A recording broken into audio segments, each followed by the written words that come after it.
வணக்கம் மக்களே. இந்த வீடியோல நம்ம என்ன தகவல் பார்க்க போறோம்னா, சத்யராஜ் அவர்களுடைய வீட்டில் ஏற்பட்ட மரணம், அதிர்ந்து போன திரையுலகம். நேர்ல போய் அவர் வீட்ல போய் அஞ்சலி செலுத்திட்டு வராங்க. யார் இறந்தது, அவங்களுக்கு என்னாச்சு, என்ன காரணம்னு இந்த வீடியோல முழுமையாக பார்த்து தெரிஞ்சுக்கலாம். அதுக்கு முன்னாடி நம்ம சேனலை சப்ஸ்கிரைப் பண்ணாதவங்கலாம் சப்ஸ்கிரைப் பண்ணிக்கோங்க. பெல் பட்டன்ஸ் மூலமிக்கி நம்ம சேனலோட நோட்டிஃபிகேஷனை எனபிள் பண்ணிக்கோங்க. நாங்கள் போடுற வீடியோ உங்களுக்கு உடனுக்குடனே வந்து சேரும். கடந்த சில ஆண்டுகளாகவே நிறைய திரைப்பிரபலங்களில் தமிழ் சினிமாவில் இந்திய சினிமாவிலும் சரி இழந்துக்கிட்டே வரோம்.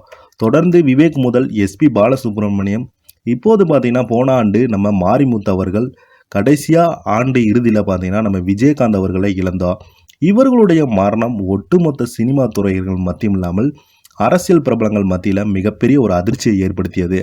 இந்த நிலையில் போன வாரம் பார்த்தீங்கன்னா நம்ம இளையராஜாவுடைய மகள் பவதாரணி அவங்க இறந்து போனது ஒட்டுமொத்த திரையுலகையும் அதிர்ச்சி அடைந்துள்ளது.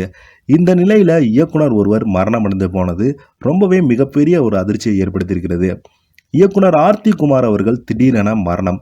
சென்னையில் அவருக்கு இறுதிச் சடங்கு நடைபெற்றுள்ளது. நெல்லை வண்ணாரப்பேட்டையைச் சேர்ந்த நடிகர் இயக்குனர் ஆர்த்தி குமார் உடலுக்கு இன்று சென்னையில் இறுதிச் சடங்குகள் நடைபெற்றுள்ளது. நெல்லை வண்ணாரப்பேட்டையைச் சேர்ந்த ஆர்த்தி குமாரின் இயற்பெயர் சுரேஷ்குமார். திரையுலகில் அறிமுகமான இவர் ஆர்த்திகுமார் என்று தனது பெயரை மாற்றிக்கொண்டார். நேற்று முன்தினம் உடல்நலக் குறைவின் காரணமாக பாலை ஹக்கிரன் மருத்துவமனையில் அனுமதிக்கப்பட்ட நிலையில் சிகிச்சை பலனளிக்காமல் ஆர்த்திகுமார் அவர் உயிரிழந்து போனார். அவரது உடலில் உள்ள பிரச்சனைகள் குறித்து தகவல்களும் இன்னும் வெளிவரவில்லை.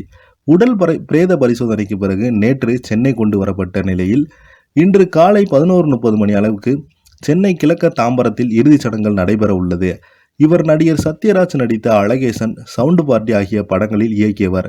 பல இயக்குநர்களிடம் கதையாசிரியராகவும் பணியாற்றியுள்ளார். இயக்கம் மட்டுமின்றி ஞான ராஜசேகரனின் பெரியார் படத்தில் ராஜாசியாக நடித்தார். அவரது மறைவுக்கு திரையுலக ரசிகர்களும் பலரும் இரங்கல் தெரிவித்துட்டு வராங்க. இயக்குனர் ஆர்த்தி குமார் அவர்களுக்கு சத்யராஜர் ரொம்பவே மிகவும் பிடிக்குமா, அதனாலேயே அவர் வைத்து 2 படங்களை இயக்கினார்.